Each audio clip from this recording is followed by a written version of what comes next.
Hello and welcome back to the course on blockchain. And today we'll find out how mempools work. Now we've already touched on mempools a little bit before when we were talking about how miners pick their transactions. Well, today we'll see how mempools function in this distributed peer-to-peer system. All right, so let's get started. Here we've got a network of participants of the network, so-called nodes. Their computers would be called nodes because they're not actually miners. They're just people who want to transact on the network, send each other bitcoins or any other cryptocurrency that this network is based around. And what we're going to now do is we're going to replace a couple of miners just to add some variety to our network to see that this actually works regardless of the configuration of our network. And as we've seen before, there is a mempool attached to each one of these participants. And the crucial thing here is that the mempool, there is a mempool for each participant, whether it's a node or a miner. And that means that there isn't just like one mempool shared between everybody, because as we recall, this is a distributed peer-to-peer network. That's the whole concept of blockchain. So there is nothing central about it, including the mempool. The mempool has to be individual to every single participant.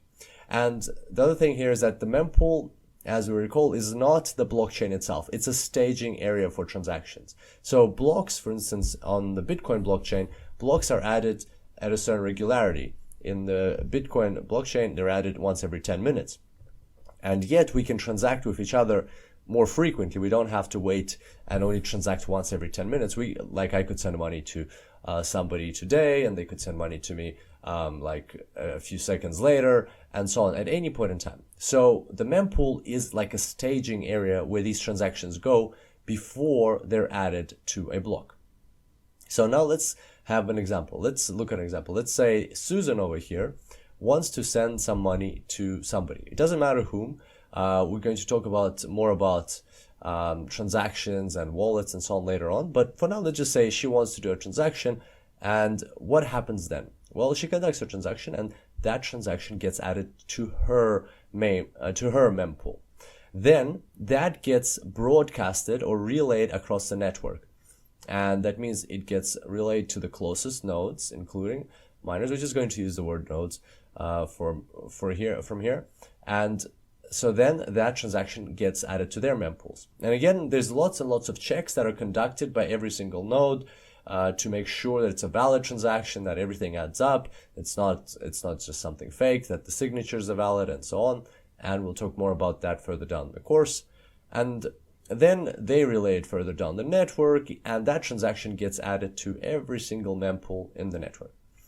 Then what happens? Well, then let's say Mary over here also wants to do a transaction, and Mary does her transaction. That transaction gets relayed through the network as well to every single node like that. Okay, and then let's say one of the miners wants to do a transaction. Usually they just mine, but they can also do transactions. Why not? So the miner does a transaction, and then again gets relayed through the network, and so on. And in that similar fashion, the mempool gets more and more transactions added to it. We only have 6 here, but typically a mempool can fill up, like throughout the day to 8,000, more than 9,000, 10,000 transactions can be sitting there at any given point in time. And then when a block comes along, as we discussed before, a block can contain about 2,000 transactions, more or less. A block is limited by 1 megabyte, but a block can contain 2,000 transactions approximately, depending on the size of the transactions, of course. Well, and now let's have a look at how that works. What happens when a block comes along? How does a block appear? Well, we know that the miners are not just sitting there idly. The miners are actually mining these blocks. So there's a blockchain right now as of up until that point in time, and the miners are churning away, they're mining their blocks, and then all of a sudden one of them finds the next block. Well, they solve the cryptographic hash puzzle, and the next block, they're allowed to add the next block. So how does this work? Well, from the tutorial about how miners select transactions, we know that while they were mining the block, in the process, they had already selected the transactions that are in that block. So they have a block configuration that they're mining, and so even before they've successfully mined the block, they know what transactions are going to be in that block based on their selection criteria.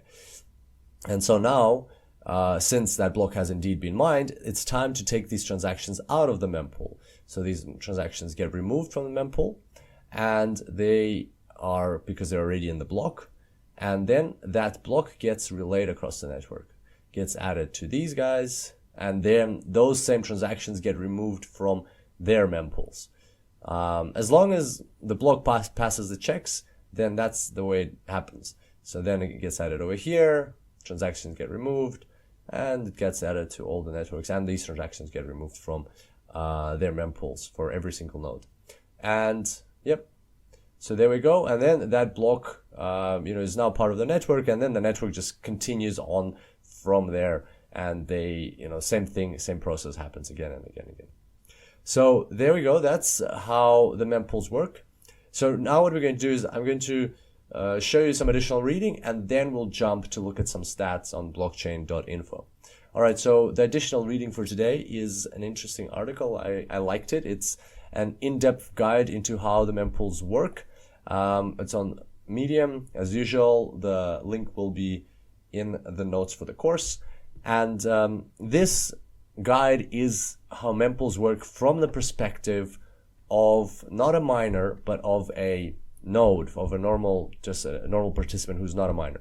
And that's why I like this approach, because what we've been seeing so far is mostly like from perspective of miners, and not much you see from perspective of nodes. Whereas here they explain it from a perspective of just a normal participant, and how the mempool can fill up, what the size limits are, what there are certain fee thresholds that kick in after a certain point in time, and so on. So quite an interesting read.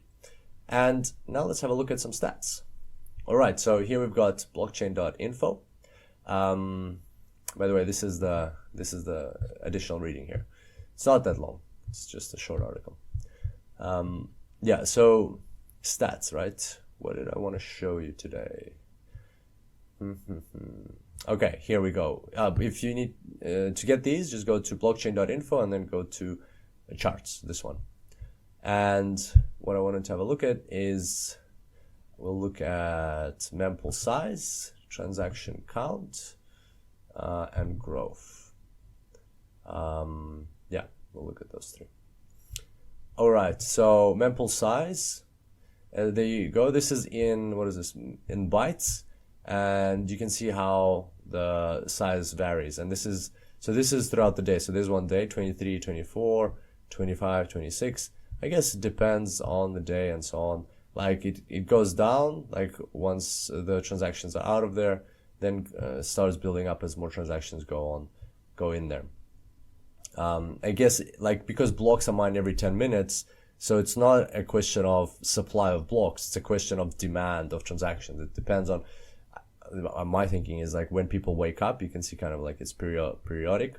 When people wake up, probably in the US, and when they're transacting, and when more transactions appear and they're available to be distributed into blocks, and they start piling up. Let's have a look at, so that was from bytes, number of bytes. This is from number of transactions. Similar pattern, kind of. You can see a bit of up and down. We can do a higher, it's a couple of days. Let's do like 30 days now.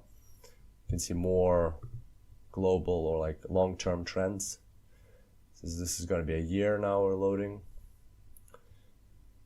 Interesting things. Remember when the price for Bitcoin was very high, there were lots of transactions. People were like running around buying Bitcoins very, very fast.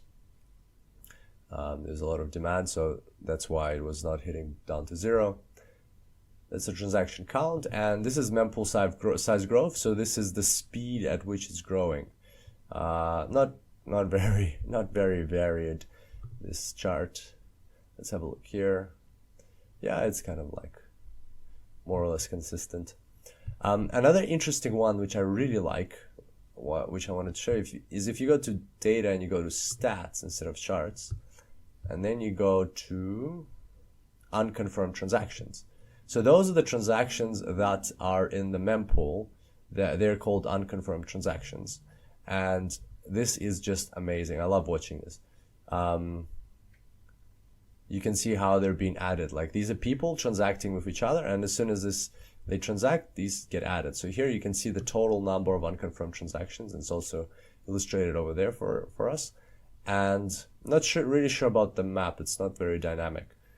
But nevertheless, they got some information here, transactions per second. And yeah, so that's how they're being. So there's 8,000.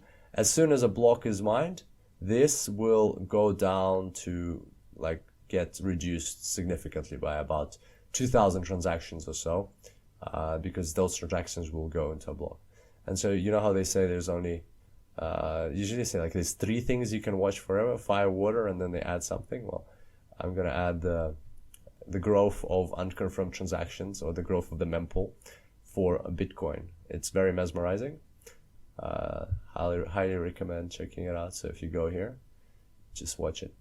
Okay, so there we go. That's us for today. Hope you enjoyed today's tutorial, and now we have a bit of a clearer picture on how mempools work and how that gets relayed throughout the network.